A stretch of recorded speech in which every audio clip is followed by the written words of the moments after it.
શું નામ છે તમારું? જયંતિભાઈ ભીખાભાઈ ગરામભા. તમારું ગામ, એડ્રેસ? મારું ગામ સાયલા, તાલુકો સાયલા, જિલ્લો સુરેન્દ્રનગર. જયંતિભાઈ, હા, તમારી મુલાકાતે આવ્યા છીએ તમને મળવા માટે. પ્રોબ્લેમ હતો તમને, શું હતો અને કેટલા વર્ષથી હતો? મને અવળો ગેસ ચડતો. ગેસનો પ્રોબ્લેમ હતો? હા. કેટલા વર્ષથી? 5 વર્ષથી હતો. 5 વર્ષથી? હા. તકલીફ શું શું થતી હતી તમને એના કારણે?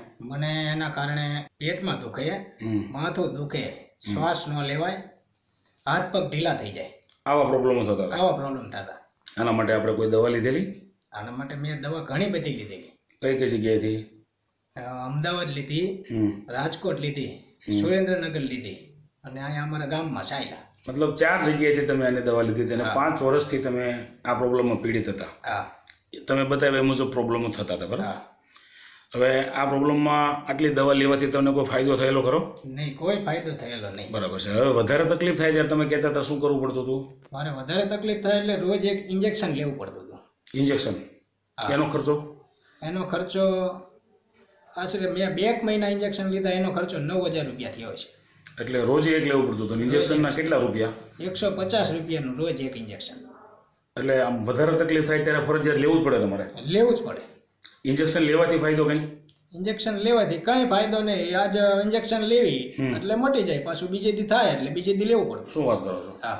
હવે આમાં તમારે આમ ખોરાક લેવાનું કેમ થતું હતું? તમે ખાઈ પી શકતા હતા ખરા? જમી શકતા હતા? પહેલા નહોતો હું જમી શકતો. એટલે એ જે પ્રોબ્લેમ તમને ઇન્જેક્શન લેતા હતા તો બી તમે જમી શકતા ના, નહોતો જમી શકતો. બરાબર છે. બીજું કામકાજ કરવામાં કેવું થતું હતું? તમારો વ્યવસાય શું છે? મારો વ્યવસાય ખેતી. અચ્છા, અમે 2 ભાઈ છીએ. બરાબર. હું ખેતી ચલાવું, મારો ભાઈ દુકાને જાય છે. કેટલી ખેતી છે આપણી? 80 વીઘા જમીન. અચ્છા, તો આમ ખેતીમાં શું થાય તમને કામકાજ કરતા હોય ત્યારે? ખેતીમાં કામકાજ કરવી એટલે ક્યારેક ગેસ ચડે એટલે મારે ખેતરથી પાછું આવતું રહેવું પડતું. બરાબર છે. મતલબ ખેતરથી તમે ઘરે આવવું પડતું હતું. અને આમ સ્ફૂર્તિ કેવી લાગતી હતી તમને? ગેસનો પ્રોબ્લેમ થાય છે દરમિયાન? ગેસનો પ્રોબ્લેમ થાય એટલે કાંઈ આમ સ્ફૂર્તિ જ નહીં, કાંઈ કામ કરવું જ ન.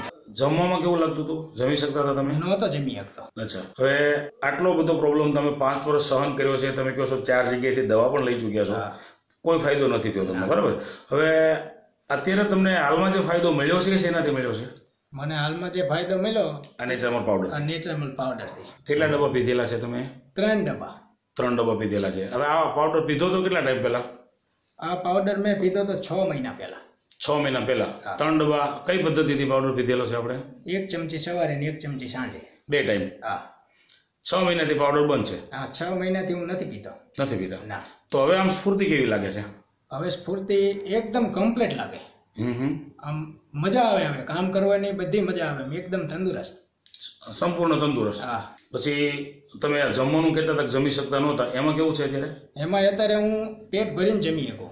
બરાબર, ભરપેટ જમી શકો છો?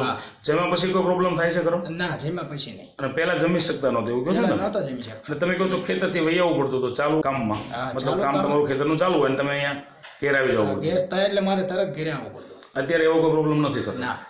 જે લોકો તમને જોઈ રહ્યા છે, તમારું ઇન્ટરવ્યુ જોશે લોકો, તો એવા લોકોને તમારી શું ભલામણ છે?